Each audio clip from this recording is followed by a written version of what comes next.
Welcome to my channel English পরিচয়। Learn English systematically and lesson wise. আজকে আমি তোমাদের জন্য যে ক্লাসটা নিয়ে এসেছি সেটা হলো টেন্সের উপরে ফিউচার পারফেক্ট টেন্স। এই ক্লাসটা শুরু করার আগে বলি যে টেন্স সংক্রান্ত যে সমস্ত আমি ক্লাসগুলো এর আগে বানিয়েছি, যাদের লিঙ্ক আমি ডেসক্রিপশন বক্সের নিচে দিয়ে রাখবো, তোমরা অবশ্যই এই ভিডিওটা দেখার আগে সেইগুলো দেখে নেবে, তাহলে টেন্সের আইডিয়াটা তোমাদের অনেক ক্লিয়ার হবে। ফিউচার পারফেক্ট টেন্স, ফিউচার মানেই সেটা তো ভবিষ্যৎকালে হবে। তাহলে ফিউচার পারফেক্ট টেন্স কখন আমরা ইউজ করব? ভবিষ্যৎকালে কোনো একটা কাজ নির্দিষ্ট সময়ের মধ্যে শেষ হবে, কোনো একটা কাজ নির্দিষ্ট সময়ের মধ্যে শেষ হবে, তখন আমরা কি করতে পারবো? বাংলা থেকে ইংরেজিতে অনুবাদ করার সময় ফিউচার পারফেক্ট টেন্স ইউজ করতে পারবো। আর কখন ফিউচার পারফেক্ট টেন্স ইউজ করতে পারবো বলো তো? ভবিষ্যৎকালে যখন দুটো কাজ হবে, কোনো একটা কাজ আগে হবে আর একটা কাজ হবে পরে, তো যে কাজটা আগে হবে ভবিষ্যৎকালে সেটার আমরা বাংলা থেকে ইংরেজিতে অনুবাদ করার সময় সেটার আমরা ফিউচার পারফেক্ট সেন্টেন্স স্ট্রাকচারের ক্ষেত্রে ব্যবহার করতে পারবো। তাহলে যে কাজটা পরে হবে সেটার কি হবে? সেটার হবে প্রেজেন্ট ইনডিফিনাইট বা সিম্পল প্রেজেন্ট, মানে সাবজেক্ট যুক্ত মূল ভার্বের প্রেজেন্ট ফর্ম। কর্তা থার্ড পারসন সিঙ্গুলার নাম্বার হলে ভার্বের শেষে এস বা ইএস যোগ হয়। তাহলে সেন্টেন্স স্ট্রাকচারের ক্ষেত্রে আমরা সাধারণ বাক্য আমরা তৈরি করব। কিভাবে তৈরি করব সাধারণ বাক্য? প্রথমে তো সাবজেক্ট বা কর্তা যে কাজটা করছে বা যার সম্বন্ধে বলা হচ্ছে তাকে আগে বসাবো, সাবজেক্ট বা কর্তা। তারপরে কি বসাবো? তারপরে আমরা বসাবো শ্যাল বা উইলের মধ্যে একটা, যেটা ফিউচার টেন্সের ক্ষেত্রে তো শ্যাল বা উইল বসেই। আমরা পরে শ্যাল, বাকি সব ক্ষেত্রে উইল।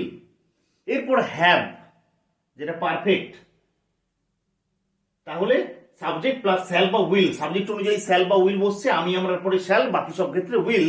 তারপরে হ্যাভ, তারপরে হ্যাভ আছে মানে মূল ভার্বের পিপি ফর্ম বা থার্ড ফর্ম বা পাস্ট পার্টিসিপল ফর্ম। এরপরে যা থাকবে তাই শেষে ফুল স্টপ। আর প্রশ্নবোধক বাক্য হয়ে গেলে কি হবে সেটা? এই সাধারণ বাক্যের সাথে প্রশ্নবোধক বাক্যের ফারাক হচ্ছে এইটাই, যদি আই শ্যাল সাধারণ বাক্য হয় মানে সাবজেক্ট প্লাস সাহায্যকারী ক্রিয়া, তাহলে প্রশ্নবোধক বাক্যের ক্ষেত্রে সাহায্যকারী ক্রিয়াযুক্ত সাবজেক্ট হবে, মানে শ্যাল আই হবে, তাই তো? আবার নাবাচক বাক্যের ক্ষেত্রে কি হবে? নাবাচক বাক্যের ক্ষেত্রে হবে এই সাবজেক্ট রয়েছে সাধারণ বাক্যে, নাবাচকের ক্ষেত্রে যেমন এই সাবজেক্ট শ্যাল বা উইলের মধ্যে একটা, তারপর নট। চলো কিছু আমরা বাংলা থেকে ইংরেজিতে অনুবাদ করে দেখে নিই যে কি করে ফিউচার পারফেক্ট টেন্সটা ইউজ করব, তাহলে তোমাদের আইডিয়াটা অনেকটা ক্লিয়ার হবে। আমি বিকেল 5টার মধ্যে বইটি পড়িয়া থাকিব। তাহলে বইটি পড়িয়া থাকিব, কখন পড়বো, কোন কালে পড়বো, প্রথমে সেটা তো ফিউচার টেন্স। এরপর ফিউচারের কোন ভাগ? থাকিব, ব। বাংলা ক্রিয়াপদের শেষে যদি ব থাকে, এই যে বে কিংবা ব কিংবা বা কিংবা বি কিংবা বেন, এইগুলি যদি থাকে তাহলে আমরা সেটাই ধরে নেবো যে সেটা হচ্ছে ফিউচার পারফেক্ট টেন্সের নির্দেশক, তাই তো? তাহলে আমি বিকেল 5টার মধ্যে বইটি পড়িয়া থাকিব মানে ভবিষ্যৎকালে থাকিব। এরপর ভবিষ্যৎকালে কাজটা হবে মানে ফিউচার টেন্স। এরপর ভবিষ্যৎকালে একটা নির্দিষ্ট সময়ের মধ্যে কাজটা শেষ হবে, মানে বিকাল 5টার মধ্যে কাজটা আমার শেষ করব বই পড়াটা। তাহলে ভবিষ্যৎকালে যখন একটি কাজ নির্দিষ্ট সময়ের মধ্যে শেষ হবে, তখন আমরা সেন্টেন্স স্ট্রাকচার করার ক্ষেত্রে কোন টেন্স ইউজ করব? ফিউচার পারফেক্ট টেন্স, তাই তো? তাহলে আমি বিকেল 5টার মধ্যে বই পড়িয়া থাকিব, এটা তো সাধারণ বাক্য। তাহলে এটাকে ইংরেজিতে অনুবাদ করার সময় কি করব? কে কাজটা করছে বা কার সম্বন্ধে বলা হচ্ছে? আমি, আই। এরপর শ্যাল বা উইলের মধ্যে একটা, আমার পরে শ্যাল বসে, আই শ্যাল। এরপরে have, I shall have, I shall have. পড়া, পড়াকে কি বলে? Read, read.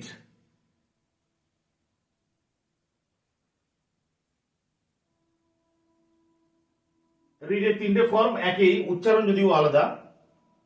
I shall have read, কি পড়িব? রিড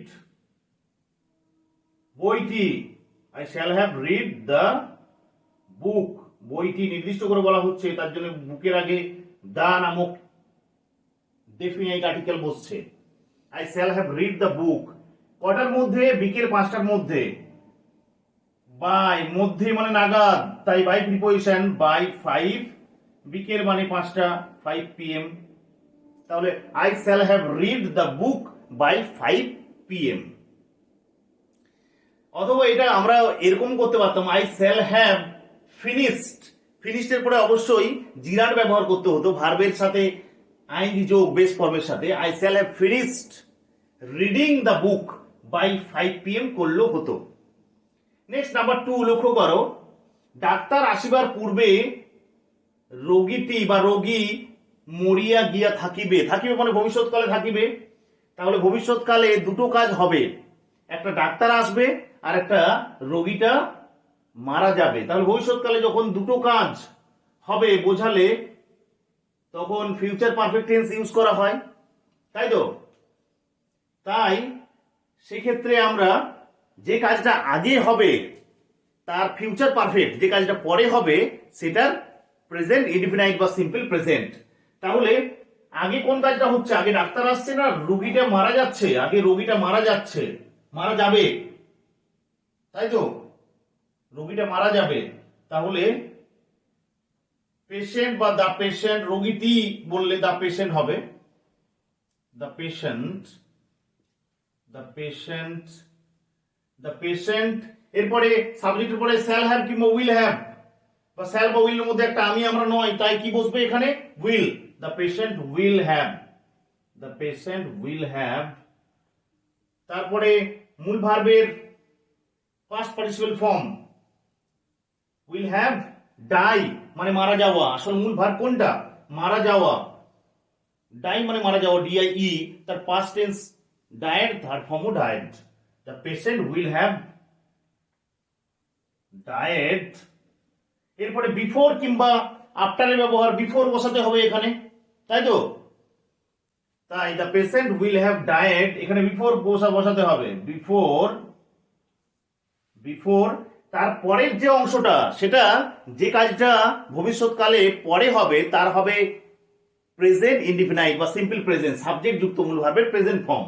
ডাক্তার আসিবার, তাহলে বিফোর ডক্টর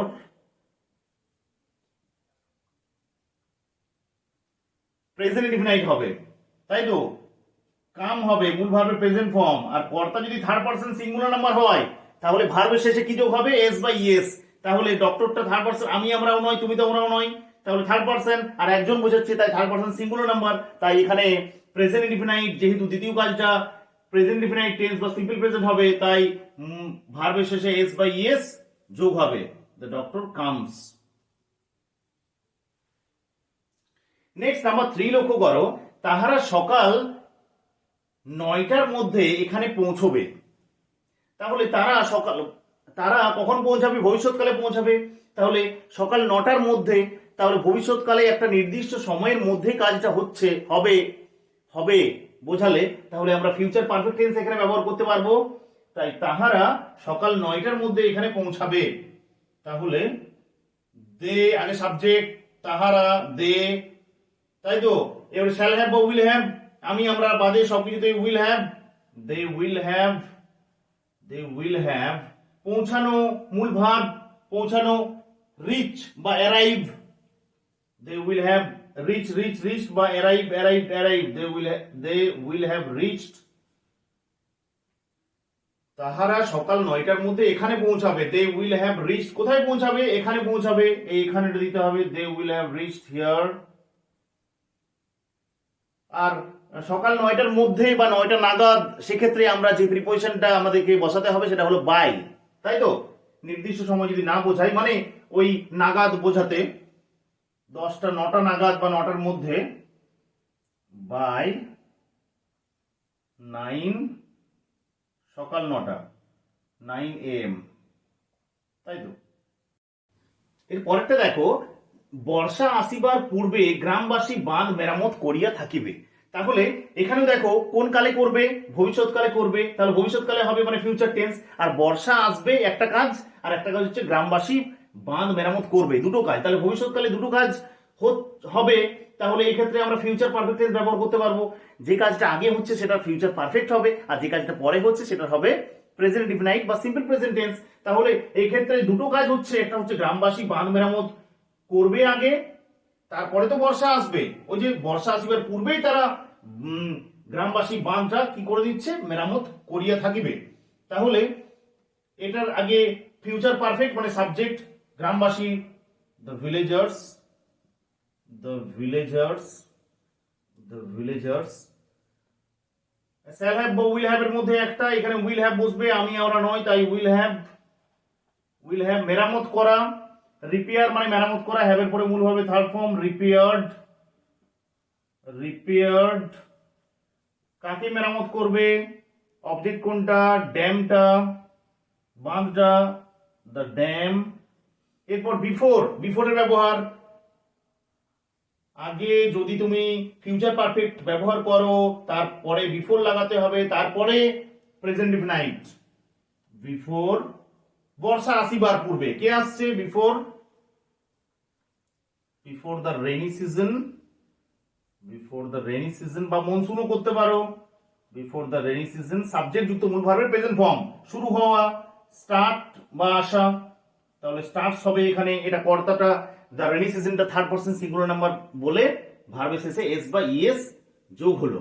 তাহলে আশা রাখছি ফিউচার পারফেক্ট টেন্স বুঝতে তোমাদের কোনো অসুবিধে হলো না। আর আরো আইডিয়াটাকে ক্লিয়ার করার জন্য আমি অবশ্যই ডেসক্রিপশন বক্সের নিচে কিছু তোমাদের ট্রান্সলেশন দিয়ে রাখবো, সেগুলো তোমরা সলভ করে অতি অবশ্যই আমাকে তোমরা কমেন্ট সেকশনে গিয়ে জানাবে। Thank you very much for watching my video.